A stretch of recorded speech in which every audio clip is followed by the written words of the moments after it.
Oi, galera, tudo bem com vocês? Então, eu e a Yas, a gente fez uma correlação entre a Covid-19 e a física, e hoje a gente vai explicar um pouquinho para vocês para ficar algo mais prático, tá bom? Bom, pessoal, esse vídeo é para vocês verem que física não é só feita de movimento uniformemente variado, ela também é usada no dia a dia e ela está sendo muito importante para essa pandemia. Então é isso, vamos começar. Primeiro, a gente queria começar com essa frase, que é com o subdiretor da Organização Pan-Americana de Saúde, que é o Dr. Jarbas Barbosa, e ele fala que informações baseadas em evidências são a melhor vacina contra rumores e a desinformação. A gente sabe que a gente tem muito acesso à informação, mas nem sempre são informações confiáveis, né? Então é importante a gente sempre se basear em evidências e fatos, e é isso que a gente vai trazer para vocês hoje, tá bom? Então, mas o que a física tem a ver com isso, né? Primeiro, a gente vai fazer um apanhado geral sobre o vírus e como a física contribuiu para a gente conhecer esse vírus. Depois, a Yas vai falar sobre as superfícies, quanto tempo o vírus ele permanece nessas superfícies, como é essa propagação, né? Como a física explica essa propagação do vírus pelo ar. E por último, a Yas vai falar dos gráficos, fazendo uma relação com o que ela já ensinou para vocês, tá certo? Então, primeiro eu vou falar sobre como é essa caracterização do vírus através da física, né? Como a física ajudou. E principalmente essa caracterização foi a nível molecular e a nível espacial. Então, a gente vai ver como isso foi feito. Primeiro, eu vou só baixar um pouquinho aqui. Primeiro, a gente vai ver que a técnica usada foi a difração de raio-x. Eu preciso que vocês lembrem que a gente estudou lá em ondas, a gente estudou raio-x, vocês lembram que é a onda eletromagnética, e a difração é a gente contornar obstáculos. Então, o que acontece? A gente pega uma amostra do vírus e a gente emite um feixe de raio-x. Só que o que acontece? No vírus a gente tem átomos, então o espaço entre esses átomos é da mesma ordem de grandeza do raio-x. E quando esse raio-x passa por esse espaço, a gente tem um espalhamento e a gente consegue formar uma imagem. Então, é possível a gente ver mais ou menos como é o formato do vírus e tudo mais. A resolução desse tipo de técnica hoje em dia, ela é muito alta, então ela é muito utilizada. E ela é feita assim aqui no Brasil. A gente tem um laboratório chamado LNLS, que é um laboratório nacional, porque esse raio-x ele é feito em aceleradores de partículas. Então, ele é sim produzido aqui no Brasil, essa técnica é usada aqui no Brasil. Eu vou mostrar uma imagem melhorzinha para vocês. Olha, aqui a gente tem um tubo, né, de raio-x, que ele é feito principalmente nesse acelerador de partículas, porque a gente acelera o próton, os elétrons, e quando eles decaem, preciso que vocês lembrem da aula de energia, quando a gente acelera, eles chegam mais ou menos à velocidade da luz. E o que acontece? Lembrem que em movimento a gente tem energia cinética. Quando eles decaem, eles emitem energia, só que no formato de onda eletromagnética, que é no formato do raio-x. Então, essa onda ela é emitida através do vírus e a gente tem esse espalhamento, né, que é a difração, que é contornar obstáculos. E o que acontece aqui, a gente tem a imagem do vírus, né? Aqui é uma microscopia óptica e a gente consegue ver essas espículas dele, que é o que chamam de proteína S, uma proteína spin. E essa proteína, ela é vista principalmente por microscopia crioeletrônica, que é outra técnica usada na identificação desse vírus. Só que a diferença é, essa técnica, ela mostra a estrutura molecular do vírus. E essa técnica, ela fez com que os seus desenvolvedores, eles recebessem um prêmio Nobel em 2017. E eu vou explicar para vocês como é que funciona. Primeiro, aqui a gente tem um microscópio eletrônico. Então, ele funciona bem semelhante ao raio-x, porque eu vou emitir um feixe de elétrons sobre a minha amostra. Primeiro, eu congelo, né, o meu vírus, crio, né, vem de gel, congelar. Então, eu congelo e esse feixe de elétrons vai fazer semelhante ao que aconteceu com o raio-x. Ele vai passar pelos átomos e tudo mais. Com isso, eu vou ter uma impressão de como é esse arranjo molecular. Como é que são minhas proteínas, né, desse vírus. Isso é muito importante na produção de vacinas, porque eu vejo qual o tipo de proteína, como ela é composta e como ela interage com o nosso corpo. Então, é isso que acontece. Esse aqui, ó, é a estrutura molecular dele. Esse enovelado, né? Eu preciso que vocês lembrem lá da biologia, estrutura primária, secundária, terciária e quaternária das proteínas. E essa técnica também foi feita aqui no Brasil. A gente tem essa tecnologia, muitas universidades têm microscópio eletrônico, né? Dá para fazer essa técnica. E também foi usada na identificação do Zika vírus, né? Que teve aquele caso com relação com a microcefalia das crianças. Então, aqui a gente tem algumas dicas de proteção, né? A gente precisa que vocês não esqueçam da questão prática. Então, sempre que possível, manter o distanciamento social. A gente sabe que tem gente que trabalha, que precisa sair, mas quem puder manter o distanciamento, ficar em casa, né? Manter superfícies limpas, não tocar olhos, nariz nem boca e lavar frequentemente as mãos. A Yas vai falar agora para vocês essa questão das superfícies, tá certo? Emily, pode deixar na sua tela. Você tá me ouvindo? Tô te ouvindo.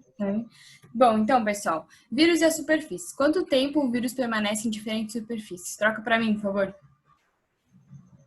Bom, pessoal, para explicar isso para vocês, vou contar uma historinha. Era uma vez um homem, ele estava com Covid-19 e ele resolveu ir para o Guanabara fazer umas comprinhas. Comprando o seu leite, ele resolve que ele quer espirrar. Ele espirra. Bom, pessoal, esse espirro, ele tem um alcance de 8 metros, aí ele vai falar para vocês de novo. Ele tem um alcance de 8 metros e ele vai sair com uma velocidade de 320 km por hora. Se a gente ressuscitar, a velocidade média é igual ao ΔS sobre ΔT, a gente pode calcular que essas partículas, elas vão demorar para fazer esses 8 metros, elas vão demorar 0,09 segundos, ou seja, muito rápido, não dá para você fugir, se um cara espirrar do seu lado, não dá tempo de fugir. Mas para vocês que acham que acabou por aí, não acabou por aí. Depois que ele espirrar, essas partículas, elas não vão se depositar imediatamente, porque a força, como elas são muito pequenininhas, como o vírus ele é muito pequenininho, a força-peso que age sobre ele é muito pequena. Então, a corrente de ar, ela consegue vencer ela e o vírus, ele fica suspenso no ar. Isso a gente chama de aerossóis. Ele consegue ficar suspenso no ar por até 3 horas, foi o que os estudos mostraram. Então, por exemplo, se você for lá no Guanabara, 3 horas depois, respirar aquele ar com vírus que aquele cara espirrou, você ainda pode pegar o coronavírus 3 horas depois que aquele cara espirrou naquele lugar. Aí, beleza. Aí, depois o vírus, ele vai se depositar. E aí, essa imagem aqui que a Emily está nos ajudando aqui, que fofa, que é para mostrar isso, que você espirra e esse espirro ele vai adquirir dimensões muito grandes, mais do que a gente pode imaginar, não são só esses 8 metros, como ele vai ficar em aerossóis, como ele vai ficar suspenso, ele pode se espalhar para diversos lugares e ele pode acabar afetando pessoas que estão bem longe dessa pessoa que espirrou. Pode passar, por favor. Bom, pessoal, e aí depois de todo esse processo, quando ele se depositar nas superfícies, algumas pesquisas já mostraram, só vou expor aqui para vocês as informações que estão na tela, que em aço inox ele fica 72 horas, em plástico ele vai ficar 72 horas, papelão 24 horas, cobre 4 horas, aerossol, que é o que eu estava falando para você, ele fica 3 horas suspenso no ar e tecidos ainda não tem nenhuma pesquisa que seja conclusiva. Pode passar. Conclusão de tudo. Use máscaras. Por quê? Porque se esse cara que estivesse infectado, ele estivesse usando máscara, o espirro dele não seria um problema para a nossa sociedade. E outra coisa, higienize os objetos e as superfícies, principalmente as compras, gente. Não fiquem com preguiça de higienizar as compras. Eu tenho muita preguiça, mas eu higienizo. É importante, de verdade, passar álcool em gel 70%, tá? Beleza, pode continuar.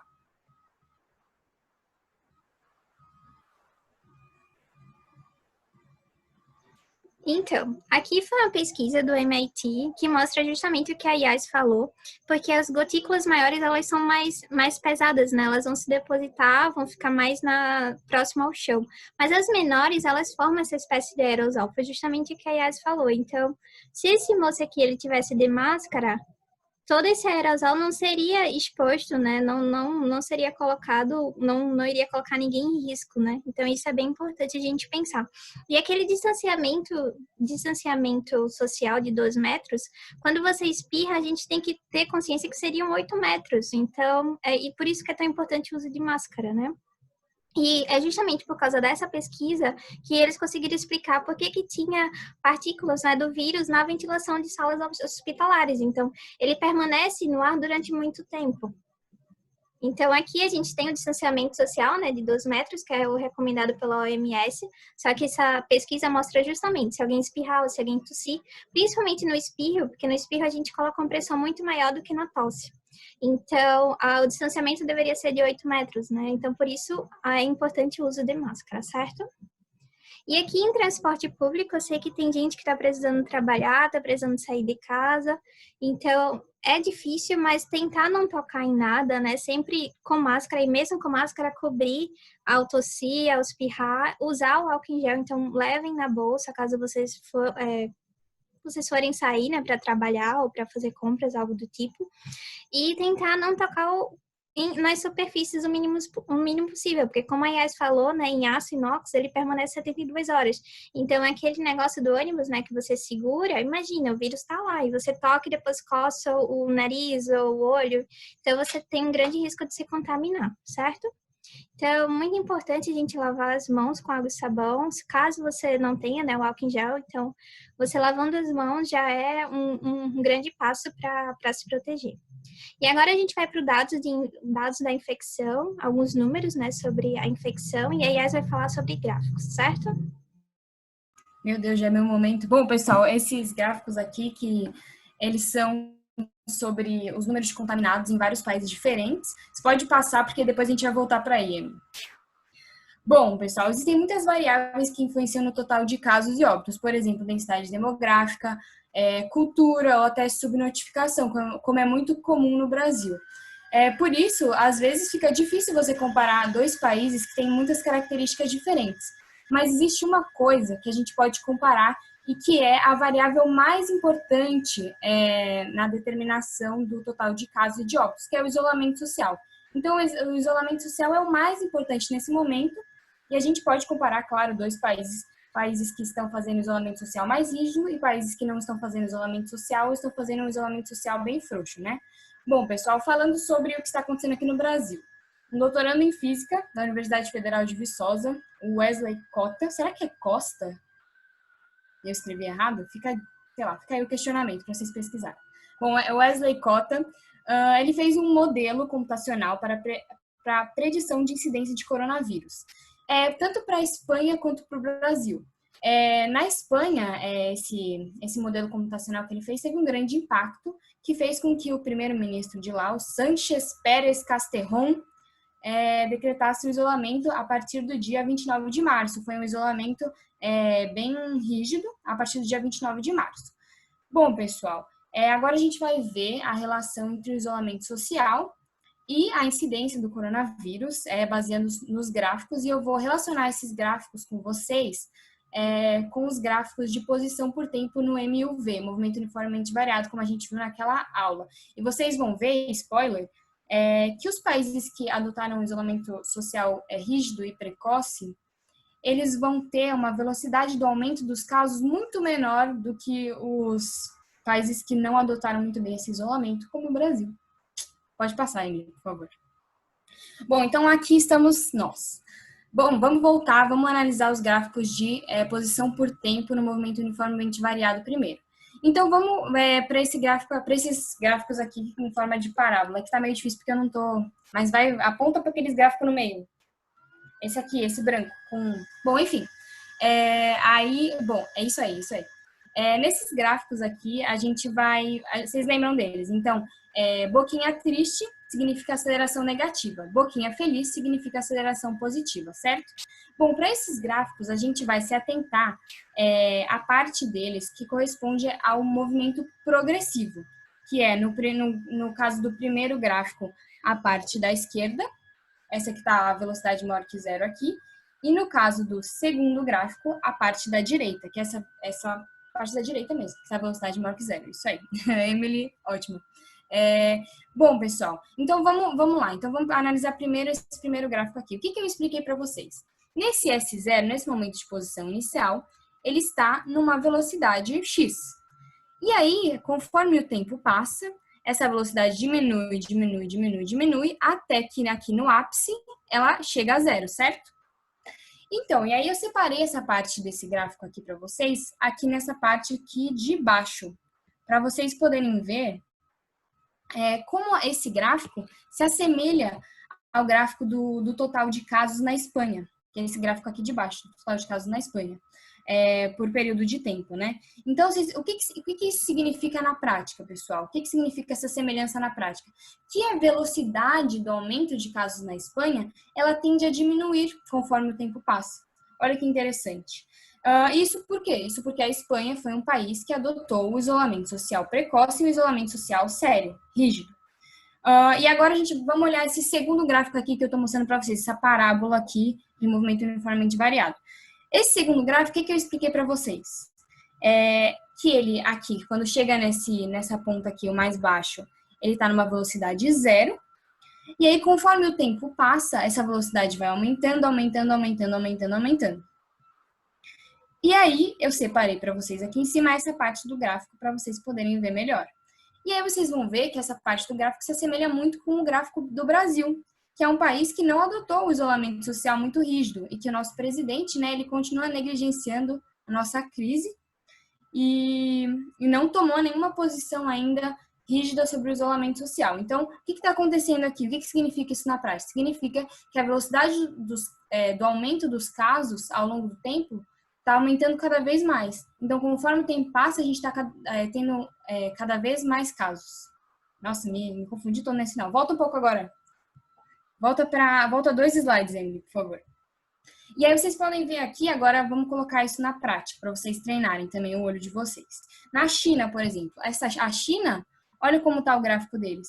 O gráfico parecido com o gráfico de aceleração negativa que eu mostrei para vocês. Ou seja, a velocidade está cada vez menor. Porque a China, ela adotou políticas muito rígidas de isolamento social e de testagem em massa. Vocês podem ver também ali, aquele meio verdinho, meio estranho, a Coreia do Sul. A Coreia do Sul já foi um caso diferente. A Coreia do Sul ela já tinha passado por outra crise antes, que é a MERS, que era uma doença... eu esqueci o nome agora, era a MERS. Eles já estavam acostumados com esse tipo de crise de doença respiratória e tudo. Então, o que eles fizeram? Eles fizeram uma testagem em massa da população.